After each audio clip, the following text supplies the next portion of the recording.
राम राम दोस्तों, मैं बहुत अच्छी हूँ। आशा करती हूँ आप लोग भी बहुत अच्छे होंगे।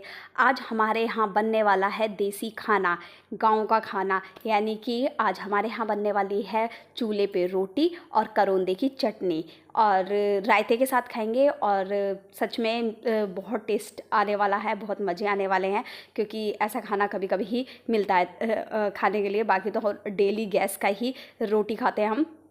तो यहाँ पर हम चूल्हे में जो आग है वो जला रहे हैं।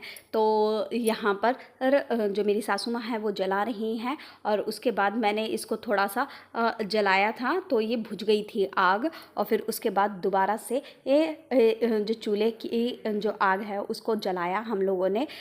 और उसके बाद देखो यहाँ पर ये बुझ गई है और सब में धुआं धुआं हो गया, और हमारी सबकी आंखों से आंसू आ रहे थे, हम वहाँ पर जो बैठे हुए थे। और जो फिर उसके बाद मैं कागज़ लेकर आई, क्योंकि जो हमने पहले ऐसे ही आग जला रहे थे तो उससे आग जली नहीं थी। और उसके बाद हमने इसके अंदर क्या कागज़ लगा दिया, और जो ये लकड़ियाँ हैं वो सूखी सूखी लकड़ियाँ हैं। और उसके बाद इसके अंदर आग जल जाएगी, और आग जलने के बाद जो ये तवा है, ये तवा भारी है, क्योंकि जो गैस का तवा होता है वो हल्का था, हल्का है हमारे यहाँ पर, तो उससे जल्दी से रोटी सिक जाती हैं। पर अगर हम उस हल्के तवे को चूल्हे पे रखते हैं तो वो रोटियां होती हैं वो जलने लगती है। इसलिए जो चूल्हे का तवा है वो भारी है, तो ये जल्दी से गर्म नहीं ही हो रहा था, और हवा भी बहुत तेज़ चल रही थी। तो जो हमारी आग है वो सीधे इधर उधर जा रही थी। और यहाँ पर चूल्हे की जो रोटी है वो बनना चालू हो गई है।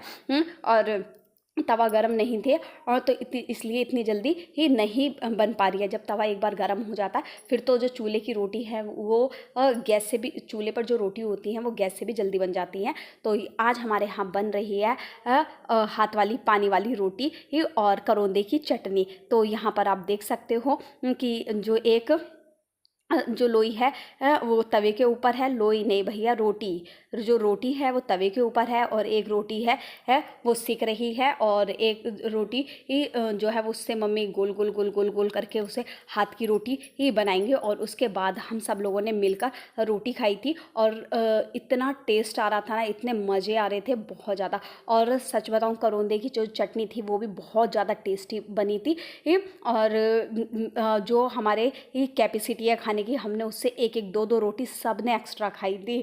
और क्योंकि वाकई में जो चूल्हे की रोटी बनती है वो बहुत टेस्टी लगती है। और हम लोग जब खाने बैठते हैं कभी कभार हम चूल्हे की रोटी बना लेते हैं, और जो धुआं है, धुआं काफ़ी ज़्यादा आ रहा था तो सबकी आंखों से आंसू भी आ रहे थे। तो हमारी जो आग है, आप देख सकते हो, जो हमारा तवा है वो गर्म हो चुका है। अब जो चूल्हे पे जो रोटी है वो जल्दी जल्दी फटाफट फटाफट बनेंगी, और जल्दी जल्दी सब लोग बैठ गए हैं खाने के लिए, अपनी अपनी कटोरी में चटनी लेकर और प्लेट लेकर। और उसके बाद यहाँ पर हम लोग अगर जो चटनी है वो भी तैयार हो चुकी है हमारी। तो आप देख सकते हो कि जो हमारी करौंदे की चटनी है वो ऐसी है, और खाने में बहुत टेस्टी लग रही थी, क्योंकि जो चटनी है वो भी हमने सिलबट्टे पे बनाई थी। तो मेरे चैनल के साथ बने रही है। Thank you so much.